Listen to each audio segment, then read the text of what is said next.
16 horas, 3 minutos.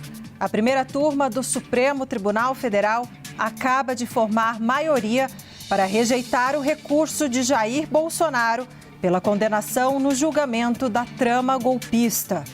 Vou aproveitar e trazer Luísa Martins novamente para a gente comentar. Então, Luísa, desculpa, a notícia se impôs, desculpa ter te interrompido. Imagina. Vamos direto, então, para essa análise, Luísa Martins, porque formou maioria, como você nos explicou. Então, já há 3 votos para rejeitar esse pedido, então, de recurso de Jair Bolsonaro. E agora, o que acontece, Luísa Martins?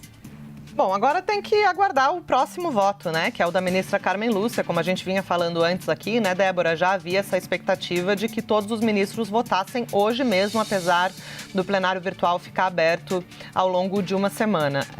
Já tem, então, essa maioria formada, né?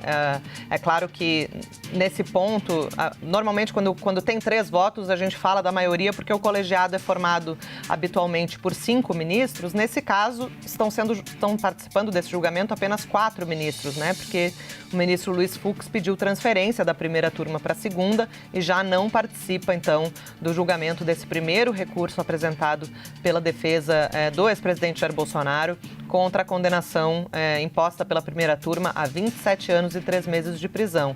Então, o plenário abriu hoje já com o voto do ministro Alexandre de Moraes, falando que nenhuma das alegações da defesa tinha lastro ali, né, no que, em relação ao que foi determinado pela primeira turma do Supremo. O ministro Flávio Dino apenas acompanhou o relator, não adicionou nenhum voto por escrito e, pelo que eu vi aqui, também, pelo menos ainda não tive acesso, não sei se o ministro Cristiano Zanin fez algum detalhamento no seu voto ou também só acompanhou o relator. Eu estou vendo esse detalhe nesse momento. Então, enquanto eu vou falando aqui um pouquinho, Luísa, vou te dar uns minutinhos só para você dar uma olhada e voltar com a gente, porque a Luísa é assim, ela vai falando, vai analisando e vai lendo. A gente está lendo aqui, ó, essa notícia, essa decisão acaba de sair, esse voto... Já tem. Já tem?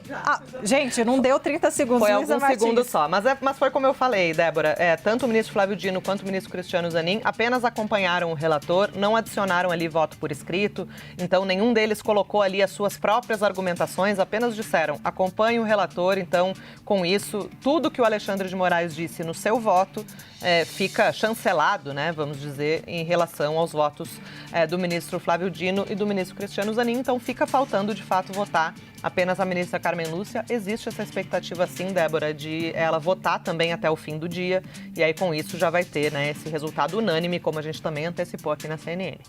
Certo. Qual é o grau de surpresa dessa maioria até agora? Nenhuma, né, Débora? Já era essa tendência, já havia, inclusive, como eu disse, essa expectativa de um resultado unânime. O ministro Luiz Fux, que poderia ser uma voz divergente, que poderia ali, né, discordar dos demais, como fez na ocasião do julgamento da ação penal, já está fora desse julgamento, já está fora da primeira turma. Então, com Fux fora dessa cena, já era esperado que os 4 ministros votassem juntos, né? O que tem acontecido, na verdade, ao longo de praticamente todas as decisões do ministro Alexandre de Moraes tiveram uma concordância, né? Um referendo desses outros 3 ministros, né? Então, já era esperado que, nesse caso, esse roteiro fosse se repetir. Então, isso consolida, né, essa rejeição desse recurso, mas ainda não dá para falar isso de uma forma oficial, né, Débora? Porque, como eu falei, ainda falta votar a ministra Carmen Lúcia, então, sem todos os ministros votarem, ainda não dá para dizer em resultado oficial. E também porque o plenário fica aberto formalmente, pelo menos esse tem sido o procedimento normal em todos os plenários virtuais que eu tenho acompanhado há alguns anos. Fica aberto até a próxima sexta-feira, então a conclusão do julgamento, a publicação do resultado do julgamento é feita apenas quando é concluída a sessão virtual que está prevista para durar até o próximo dia 14 de novembro, né? Então a expectativa é de que um novo recurso da defesa, que a defesa tem direito, só vai ser, o prazo, né, para esse recurso só vai ser aberto depois do dia 14, quando esse resultado for oficializado. Mas essa maioria, ela né, consolida essa tendência que a gente vinha falando aqui ao longo da programação, ao longo dos últimos dias. Desde, na verdade, que Bolsonaro foi condenado pela primeira turma, a gente já começou a apurar quais seriam os próximos passos, né, quais seriam os apontamentos da defesa no recurso, mas só para repetir também o que eu havia dito no início aqui do 360, né, Débora? Isso demonstra, né, mais um passo que aproxima Bolsonaro do momento da sua prisão definitiva, né? Agora a defesa vai ter direito a mais um recurso. Esses 3 votos pela rejeição do recurso, eles devem, muito provavelmente, se repetir na ocasião do julgamento do segundo recurso. Então, é praticamente um spoiler, né, de como os ministros devem se posicionar em relação ao segundo recurso, porque não tem nenhum indicativo de que a situação vá mudar, né, de agora para daqui a 2 semanas, por exemplo.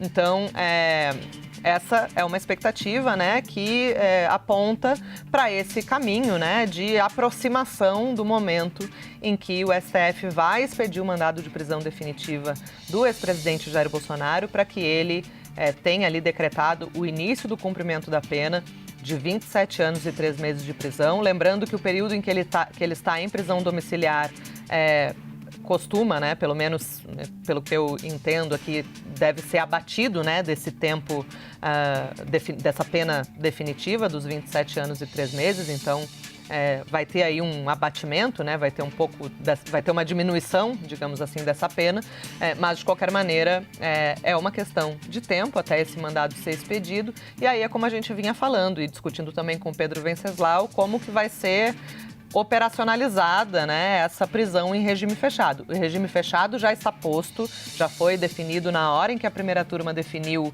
a pena, 27 anos e 3 meses de prisão em regime fechado. Então isso não tem como mudar, mas existe de fato toda essa movimentação, né, e toda essa dúvida sobre onde, afinal de contas, o ex-presidente vai cumprir a pena. A defesa, pelo que eu tenho de informação, ainda vai insistir, Débora, para que o ex-presidente, apesar de ter sido condenado para regime inicial fechado, se mantém ali em prisão domiciliar, vai alegar a questão dos problemas de saúde.